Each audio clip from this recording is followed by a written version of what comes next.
The Golden State Warriors just showed why the regular season does not matter. They showed the reason why they were favored to win this series, and I kind of feel bad that the Rockets got this matchup as the 2 seed. The Warriors match up well with anyone. They have two of the greatest playoff players in the league in Jimmy Butler and Curry, and holy cow, those two were unreal tonight. Obviously, the defense is what stood out the most in this game, but Curry made some what should have been impossible shots in terms of math and angles, and then Jimmy Butler was playoff Jimmy again, impacting the game in so many ways. The Warriors as a defense held Fred VanVleet to like 1 or 2 of 11 from behind the arc, and for most of the game besides that one run, they left the Rockets searching for answers. In this video, I want to break down this Game 1 victory for the Warriors, show you the post-game interviews, and talk about what to expect in this series moving forward. But before I begin, I would really appreciate it if you would drop a like and subscribe. It only takes 5 seconds, plus you can always change your mind. We are on the road to 50,000 subscribers, and with your support, I believe that we can get there super fast. Alright, so the Warriors already have done what they had to do on the road. They stole a game, but not only that, they established to the Rockets and their fans that this series is going to be a nightmare. Obviously, I still think this series is going to go to 6 or 7 games, but the Warriors have so much experience and so much top-end talent that they are going to be tough for anyone in the West to take down. Steph Curry really was just unreal. It was one of those games where every shot he took felt like it was going in, no matter where it was from the floor. And he obviously is a guy that has always upped his intensity and level of play when the lights have been the brightest. And then even though Draymond Green statistically had an awful game, I thought his defensive presence was huge, especially when paired with Butler for the time they spent together on the court, and so far since the trade, those two have made the Warriors the best defense in the entire league.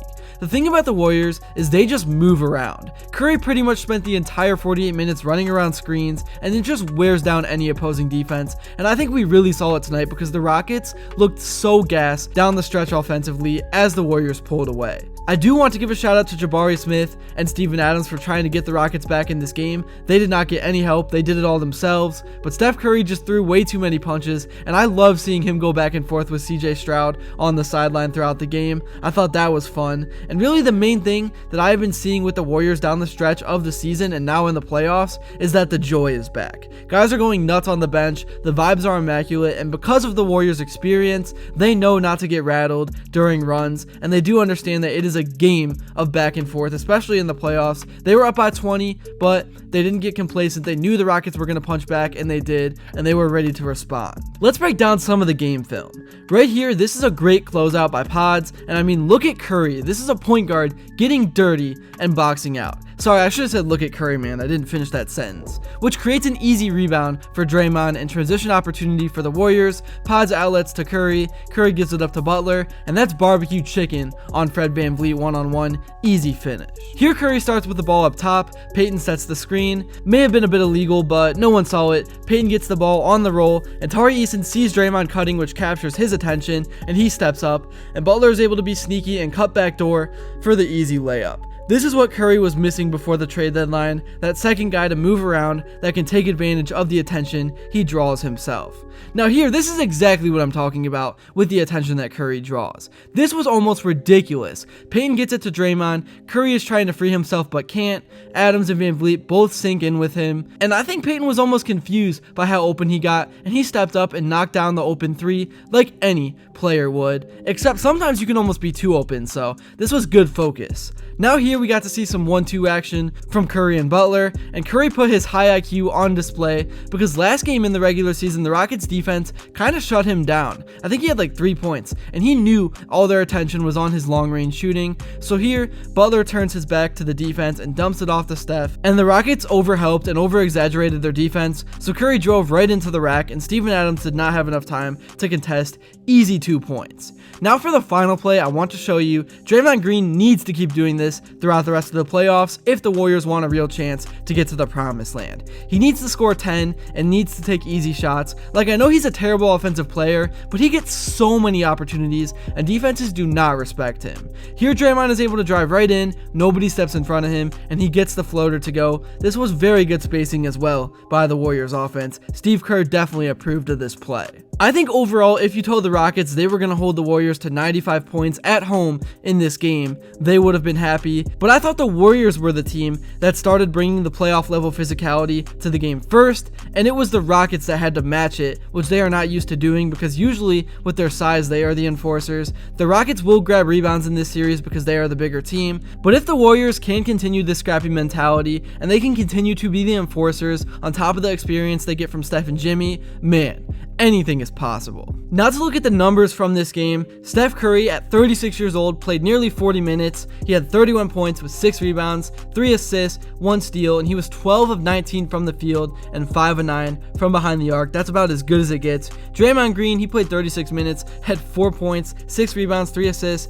3 steals, 1 block, but he was +4, man. He just makes an impact. And then Moody, he played 27 minutes and he had 7 points with 2 rebounds, 1 assist. He was +6. And then Pods, he played 35 minutes and had 14 points with 8 rebounds, 3 assists, and he was a big +17 when he was on the court. And then Jimmy Butler was even more insane because he played basically the entire night. He only sat for 6 minutes and he had 25 points with 7 rebounds, 6 assists, and 5 steals, and he was +14 and 10 of 19 from the field, 1 of 2 from 3, 4 of 6 from the line. In terms of the Warriors bench, not too much production, but there also wasn't a lot of minutes played. Gary Payton played 15 and he had 7 points with 3 rebounds, 1 assist, and then 2 steals, and then Santos had 5 points, and then Buddy Hield had 2, but he was +7. In terms of what the Warriors did defensively, Şengün had 26, and then besides that, nobody had over 11 points. So overall, just a really great effort, and if they can continue that throughout the series, they're going to win in 5 or 6 games, guaranteed. Let me know in the comments below what you thought about this game. I can't wait to see Flight's reaction because Steph Curry went absolutely ham. Let me know if you think the Warriors are actually going to win this series. I think their experience is going to kick in and it's going to help them win. But yeah, let me know. I'm definitely curious to hear your guys' opinions. And here's what some of the guys had to say in their post-game interviews. Yeah, it's you know, they're the best team in the league in the possession game. You know, they got 11 more shots than we did tonight as a result of all those offensive boards. Now we're going to turn them over too, you know, and our defense is excellent. I mean, we just held a hell of a team to 85 points on their home floor. So our defense is big time and we're going to count on that. But we've got to recognize that we don't need to take chances in this series. We need to be clean with our execution and transition. We don't need to dribble through traffic. We don't need to throw lob passes, you know, to try to get a dunk.